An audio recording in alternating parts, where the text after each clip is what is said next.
Good morning everyone. आज हम लोग क्लास 7 का आईसीएससी बोर्ड का एक चैप्टर पढ़ने जा रहे हैं जिसका नाम है सेट्स। उसका नाम है सेट्स। सबसे पहले हम लोग समझेंगे कि सेट्स होता क्या है। तो इसका हम लोग डिफिनेशन देखते हैं। A well defined collection of objects is called sets. यहाँ से हम लोग तीन वर्ड देख रहे हैं। एक वेल डिफाइंड क्या होता है, एक कलेक्शन क्या होता है, एक ऑब्जेक्ट क्या होता है। मतलब सेट्स को डिफिनेशन के रूप में बोलेंगे तो well defined collection of object is called sets. Sets का ये डिफिनेशन है। हम लोग क्लियर करते हैं कि वेल डिफाइंड क्या होता है। वेल डिफाइंड हम उसे बोलेंगे जिसको हम लोग स्पष्ट रूप से बता सकते हैं, उसके बारे में हम लोग आसानी से जान सकते हैं, उसी को हम लोग बोलेंगे वेल डिफाइंड। वेल डिफाइंड मतलब स्पष्ट रूप से उसके बारे में बता पाना वेल डिफाइंड कहलाया। कलेक्शन क्या होता है, कलेक्शन जो होता है उसको हम लोग समूह बोलते हैं। कलेक्शन क्या होता है, एक प्रकार का समूह है, ग्रुप है, उसी को हम लोग कलेक्शन बोलते हैं। ऑब्जेक्ट क्या है, कोई भी आर्टिकल, नॉन लिविंग थिंग्स रे, लिविंग थिंग्स रे, उसी को हम लोग क्या बोलते हैं, ऑब्जेक्ट बोलते हैं। तो सेट्स का सिंपल मीनिंग यही हुआ कि कोई भी ऑब्जेक्ट का ग्रुप रहेगा जिसको हम लोग आसानी से समझ सके, आसानी से बता सकें, उसी को हम लोग बोलेंगे सेट्स। मतलब a well defined collection of object is called sets. तो यहाँ तीन वर्ड था, वेल डिफाइंड, कलेक्शन, ऑब्जेक्ट। ये तीनों के बारे में हम लोग जान गए। वेल डिफाइंड जिसको मतलब स्पष्ट रूप से बता सकते हैं, जिसके बारे में आसानी से जानकारी ले सकते हैं। कलेक्शन क्या होता है, ग्रुप होता है, समूह होता है। ऑब्जेक्ट क्या होता है, ऑब्जेक्ट कोई भी नॉन लिविंग थिंग्स को हम लोग ऑब्जेक्ट बोल सकते हैं। चलिए, तो हम लोग सेट्स का डिफिनेशन देख लिए थे। सेट्स क्या होता है इसके बारे में हम लोग देख लिए थे। हम लोग सेट का पढ़ेंगे नोटेशन।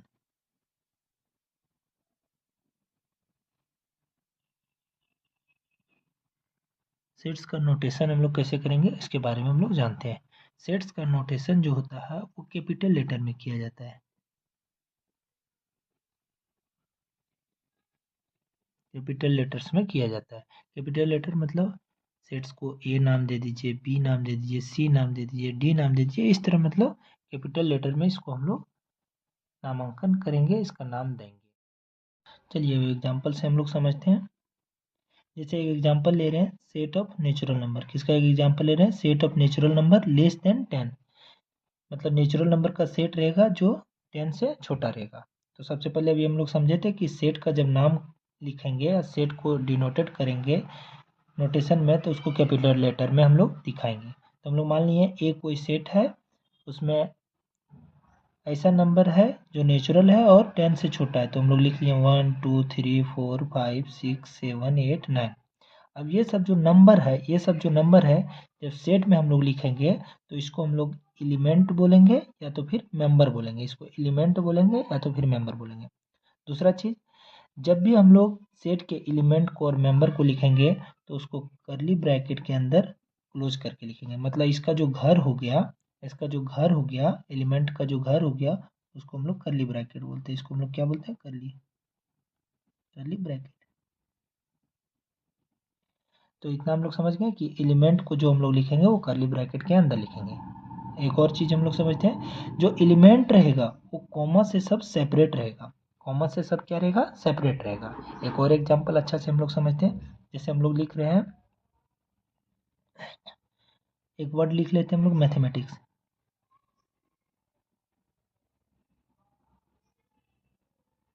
मैथमेटिक्स एक वर्ड लिखे।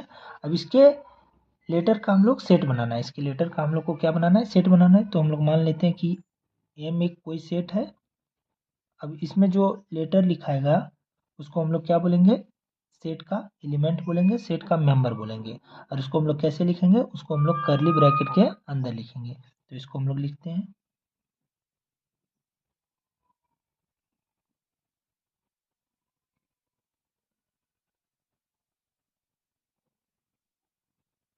देखिए मैथमेटिक्स के लेटर का एक हम लोग सेट बना रहे हैं। उस सेट का नाम हम लोग दे दिए एम। और सबसे पहले हम लोग करली ब्रैकेट दिए और करली ब्रैकेट में मैथमेटिक्स के लेटर का सेट बना रहे हैं। तो M लिखे हैं, A लिखे हैं, T लिखे हैं, H लिखे हैं, E लिखे हैं, फिर M आया। तो सेट का जब एलिमेंट या मेंबर को जब हम लोग लिखते हैं, तो जब M पहले लिख चुके हैं तो दोबारा हम लोग उस लेटर को नहीं लिखते हैं। मतलब कोई letter 2 times, 3 times, 4 times use हुआ है तो उसको हम लोग सेट में एक ही बार लिखेंगे। M हो गया उधर से, फिर A भी हम लोग लिख चुके हैं, T भी हम लोग लिख चुके हैं, तो उसके बाद I लिखें, C लिखें और S लिखें।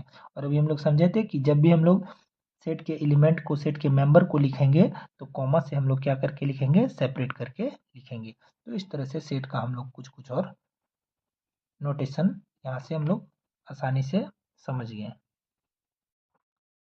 अब देखिए नोटेशन हम लोग अच्छे से सब कुछ समझ गए, कैसे नोटेशन करते हैं, सेट के एलिमेंट को कैसे लिखते हैं, सेट के एलिमेंट को कॉमा से सेपरेट करते हैं, कर्ली ब्रैकेट में अंदर लिखते हैं, ये सब हम लोग समझ गए। अब आगे देखते हैं। अब जैसे देखिए यहाँ से कुछ कुछ क्वेश्चन हम लोग बनाते हैं। जैसे देखिए यहाँ से क्वेश्चन मिलेगा कि ए सेट एम में बिलोंग्स कर रहा है या नहीं। तो यदि ए इस सेट का एलिमेंट है, इस सेट का एलिमेंट है, तो बोलेंगे कि ए इस सेट में बिलोंग्स कर रहा है, तो इसको हम लोग बोलेंगे बिलोंग्स कर रहा है।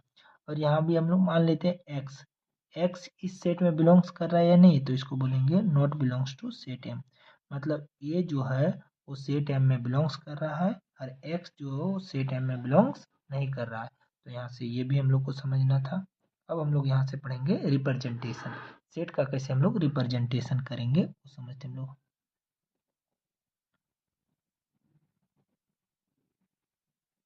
सेट का रिप्रेजेंटेशन दो तरीके से होता है। फर्स्ट जो होता है उसको हम लोग बोलते हैं, फर्स्ट वाले को हम लोग क्या बोलेंगे, फर्स्ट वाले को हम लोग बोलेंगे रोस्टर,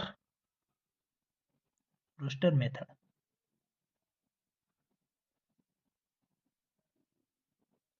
या तो फिर इसी का एक और नाम होता है, रोस्टर मेथड का ही एक और नाम क्या होता है, रोस्टर मेथड का एक और नाम होता है टेबुलर फॉर्म। ये वह रिप्रेजेंटेशन, सेट को हम लोग दो तरीके से रिप्रेजेंटेशन करते हैं। फर्स्ट रिप्रेजेंटेशन जो होता है वो रोस्टर मेथड या तो टेबुलर फॉर्म, और सेकंड रिप्रेजेंटेशन को हम लोग बोलते हैं rule method,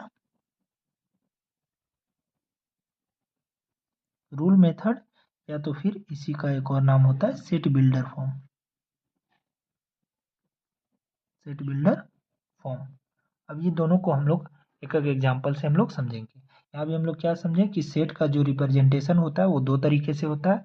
first is roster method and second is rule method. Roster method का एक और नाम होता है जिसको हम लोग टेबुलर फॉर्म बोलते हैं, और रूल मेथड का एक और नाम होता है जिसको हम लोग बोलते हैं सेट बिल्डर फॉर्म।